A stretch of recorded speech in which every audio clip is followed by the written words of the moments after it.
Hey, what's going on, guys? JTK here. Welcome back to another video. In this one today, we're going to be doing the top 10 best ARs in Call of Duty Zombies. Now, for this video, I've been trying to kind of hold off for it a bit because ARs are kind of just the all-around goated weapon. Really good for taking out hordes, really good for training with, really good for getting points, really good for taking mini bosses or doing Easter eggs. All that stuff, you're probably just going to be using an AR. It's just kind of like the goated all-around good weapon to use for zombies. And so, obviously, when we're doing weapons, we're going to have criteria. Our first criteria is going to be damage. Now, damage, obviously, if you're dealing more damage, you're going to be killing more zombies. Our second criteria is going to be points. Now, with points, it's very important to make points, pretty much, so that you can open up the map on like an early round and whatnot. Obviously, that's very important as well, especially in a fully auto gun like an AR or an SMG and whatnot. Our third criteria is going to be accessibility. Obviously, if it comes out of the box, it's going to be a little bit lower because you kind of have to rely on luck compared to if it was just a wall weapon, then you can constantly buy ammo and whatnot. It's going to be a little bit higher up if just based on accessibility and whatnot. And our fourth criteria is going to be the mobility as well. Now, with the mobility, if you're very quick moving with it, if it's very easy to aim down sights and shoot with, if the recoil is too bouncy, it might place a little bit lower. And overall, it just feels comfortable using the weapon. And now with those four criteria out of the way with, I got nothing much else to say, so let's just jump right into it. Alright, now coming into our number 10 spot is going to be going to the Volk from IW, surprisingly enough. Now the Volk, it's a very cool, interesting weapon because I like how it shoots like the whole energy bullets and whatnot, and I just really like the whole Zombies in Spaceland weapon attachments that you can put on, like the arc core and then all the different ammo types as well. It just makes the Volk feel a lot better and just like something that's completely futuristic, which does fit in well with the whole setting of IW in general. But the Volk, it does have a very, very good amount of ammo. It's obviously a wall weapon that's scattered everywhere on all the maps that you're playing on when you're playing IW and whatnot. It overall just feels very comfortable to use as well. It's just that classic AR that everyone picks up, that I pick up especially whenever I do play IW, especially Zombies in Spaceland. So it's kind of just like the gun that I always go for and whatnot. So for that, definitely going to be coming in at our number 10 spot. Now, coming in at our number 9 spot is going to be going to the SWAT RFT from Black Ops 4. Now, this one might seem like a surprising pick. Some of you might not even know what this gun is because people kind of stopped playing Black Ops 4 after it came out. And the SWAT was kind of like a DLC gun that was added in a lot later on, along with the Daemon as well. And both those guns are really, really effective and good to use in zombies. Especially when I get to the SMGs, I'm probably going to have to put the Daemon on there. But with the SWAT, it's definitely just a very solid AR overall. Personally, I really like it when it comes to the rest of the Black Ops 4 ARs. It just feels very clean to use. It's obviously used on like a lot of custom maps as well. Like I know there's this Fall Guys map that I played that used the SWAT a lot, which is very cool. I like that representation for it, especially for BO4 guns, which all are kind of mediocre. But the SWAT definitely stands out above the rest because it has really good ammo, really good damage especially. Only problem that I have with it is accessibility. Obviously, you can only get it from the box, so you kind of have to rely on like that random factor and whatnot to kind of get the weapon. Other than that though, not much that I really hate about it. Like the mobility is really clean as well, really good at getting you points in the early rounds, and really solid to pack a punch all the way to the max, especially on BO4 system with 4 pack a punches and whatnot. Definitely really good to have him for the later rounds as well. So for that, I'm going to be placing it at the number 9 spot. Alright, now coming into our number 8 spot is going to be going to the Galil from Black Ops 1, Black Ops 2, Black Ops 3, 4, and Cold War. It's in every single Call of Duty game pretty much for good reason as well. Obviously the Galil, it's very iconic because of its high damage output because it uses 7.62 ammo instead of 5.56, which does make a huge difference in terms of the damage output that it deals. Other than that though, the mobility is also really good. It just feels very well handled. You can aim down sights. The recoil is very manageable as well. It is very good at making points in the later rounds. Very not so good at making points in the early rounds, but that's mainly because of its high damage that makes up for it as well. Very comfortable to have into the later rounds, especially when you pack a punch and whatnot. Only real problem that I have with it is kind of the accessibility. Obviously, it's only a box weapon, so you're going to have to be kind of spinning the box all the time to try and get it and whatnot. Other than that, though, I do think it deserves this number 8 spot just solely because of the damage output and just the iconicness of it overall. Coming in at our number 7 spot is going to be going to an underrated GOAT that's only on one map in one game, and that's Nuketown Zombies, and it's going to be the M27 from Black Ops 2. Now the M27, it's just very, very solid, and I'm surprised that they didn't really put it into any other zombies game for Black Ops 2 and whatnot. It does really, really well in terms of mobility. Like, you can move around with it really easily. The recoil is very, very nice, especially when you pack a punch and whatnot. It's also just really easy to go around and reload with it, quickly move around, train hordes, and shoot them down. Other than that, though, the damage is also very solid as well, and accessibility, again, is kind of the only problem that I have with it. Obviously, you can only get it out of the box, but still, though, it makes up for it greatly because of its really, really good mobility. Also, really good at making points throughout the rounds as well. I usually just pick up this gun whenever I see it, not only because it's just only on Nuketown Zombies, but also just because it is very, very solid as well. And for that, it's deserving of the number 7 spot. Alright, now coming up next on our list is going to be going to the Vapor from Black Ops 4. Now, the Vapor from Black Ops 4, it's very solid in terms of damage. It has accessibility points as well because it is a wall weapon on a lot of maps like Blood of the Dead and whatnot. You can always just buy ammo for it straight off the wall. It does also get a huge bonus point as well because you can put the operator mod on it that makes it to where you can have a bayonet attachment on it, which does give it a lot of points in terms of just getting points and whatnot. Other than that, though, I don't really have too much complaints with the Vapor or whatnot. We're kind of starting to get into like what I consider to be the goated, really good ARs.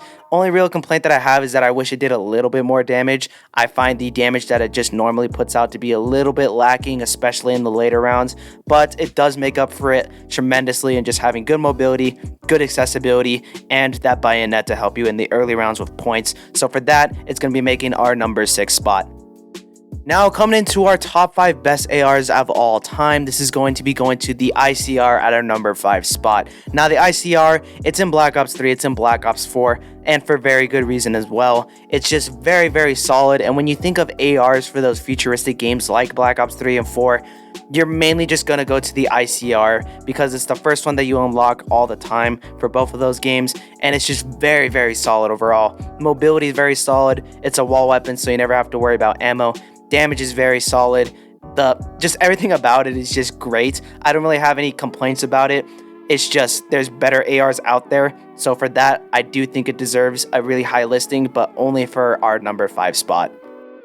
Now, coming in at our number 4 spot, this is pretty much like a copy and paste of the ICR. It's going to be the KN-44 or the KN-47, depending on if you're playing Black Ops 3 or Black Ops 4. Now, the ICR and this gun are very, very similar. I'm pretty sure the ammo is pretty much the exact same. The damage is pretty much the exact same. Honestly, it kind of just comes down to I like the KN-44 more in terms of like feel, in terms of recoil, in terms of management and whatnot. It feels more beefier and more like an AR, whereas the ICR just kind of feels like very, very light in a way. But I do really like the KN-44 just a little bit more, even though they're pretty much like the exact same gun. Like, I'm pretty sure they cost the same as well. They're both wall weapons. They both carry like the same ammo, like I already said. Like, they are literally just copy and paste of one another, but definitely do prefer the KN-44 just a little bit. So it's going to be just right above the ICR at our number 4 spot. Now, coming in at our number 3 spot, this is going to be going to the Scar from Black Ops 2's Origins. Now, this is another kind of exclusive AR to just one map, sort of similar to Nuketown in the sense, with the M27 and whatnot. But the Scar is very, very beefy in terms of damage. I think it is definitely up there with like the highest dealing damage AR in pretty much just the entire game. It does have some drawbacks though, especially with accessibility, and that kind of draws it back a lot in my opinion because it's only on one map and you can only get it out of the box, which does kind of bring it down a lot, especially for being in the top 5 for ARs and whatnot. But it still is very, very effective in terms of damage, and that kind of what makes up for it. Mobility is also just really solid as well. I use this a lot whenever I do get it from the box on Origins and I don't have like an MG08 or something like that. I use this one a lot, especially to kill like Panzers and whatnot. Deals a lot of damage and can get the job done like very easily. Very usable for the high rounds and whatnot, and in the lower rounds too. If you want to rack up some points, it's very, very good for that as well in the lower rounds when you're not pack-a-punching it and whatnot. Only kind of problem that I have with it as well is kind of just like the ammo as well. The ammo in reserve is really good, but the ammo in the clip is kind of short. I think it only has like 30, especially after you pack-a-punch it, which does kind of suck, but it still is up there in terms of just the best ARs, because I'm pretty sure it does like the most damage out of any AR, which is just ridiculous. So for that, definitely going to be coming in at our number 3 spot. Alright, now coming in for our number 2 spot is going to be going to the HVK from Black Ops 3. Now the HVK, I'm putting it above the rest of the ARs like the ICR and the KM44, specifically for the sole reason of the mobility is better, the damage is just more solid, really good for point making in the early round, and when you pack a punch it's really solid for the later rounds as well, and the ammo is just much higher than both the ICR and the KM44 as well. Kind of just still keeps the same traits though in terms of mobility, accessibility as well. Whenever you see a Shadows of Evil speedrun, they're usually using either like the HVK or the KRM, but other than that though, I would say that the HVK overall is just very goated in terms of ARs and whatnot. Nothing really much that I have to complain about it, so for that, it's definitely deserving of the number 2 spot. Now coming for a quick honorable mention before we move on to our number 1 spot, this is going to be going to the Rampart from Black Ops 4. Now the Rampart, it is a very solid AR in terms of damage and whatnot. Didn't really find a spot for it on this list though, because the ammo is very low and lacking in that department. It's also very low in accessibility as well, because I only really find it whenever I'm playing with the box and whatnot, which does kind of suck. It also just doesn't really make the best of points either. It's still very solid in terms of making points and whatnot, but it's mainly just there to be that high damage AR to take out bosses, to take out zombies in the later rounds, which is very useful in its own sense, but unfortunately isn't enough to make it into this top 10 list. So for that, I'm just keeping it as a quick honorable mention. Now coming in for our number 1 spot, this is going to be going to, and I say this time and time again, and I will say it every single time until they probably release a better AR for zombies, it's going to the AN94. Now the AN94, especially the one on Black Ops 2, I know this is some Black Ops 4 gameplay, wanted to switch it up a little bit, but especially the one on Black Ops 2, phenomenal ammo, phenomenal damage, really good at points in the early round, really good in terms of ammo again, because like it is definitely up there with some of the highest ammos, but other than that though, it's a wall weapon, very good with accessibility and whatnot. Mobility is just very solid as well, little to no recoil whatsoever. There's just no downsides to picking up the AN94, especially if you're playing like Buried or Die Rise, or even Black Ops 4. As you see in this gameplay, like it has so much ammo that even being a box weapon, I would still probably put it at number 1, just because of how much ammo it has. It has like 750 when you get a Pack-a-Punch, which is just ridiculous for a gun, especially in Black Ops 4. So for that, yeah, I would say without a doubt, and I will keep saying this until they probably release a better AR into zombies, that the AN94 is coming in at our number 1 spot for the best AR of all time. Anyways guys, it's going to wrap up this video for today. If you did enjoy, definitely leave a like, subscribe, do all that. You already know what to do and whatnot. Leave a comment down below if you want to see me do any other kind of content. I kind of am just grinding the top 10s right now, like I already kind of explained in the last video and whatnot, if you've seen the channel lately.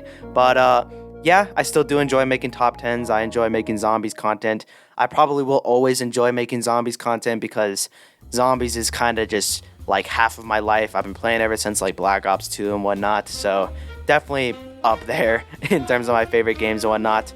And another top secret thing that I probably shouldn't be saying with right now is I'm currently in the works of making a second channel with some of my friends for either like a podcast or something like that.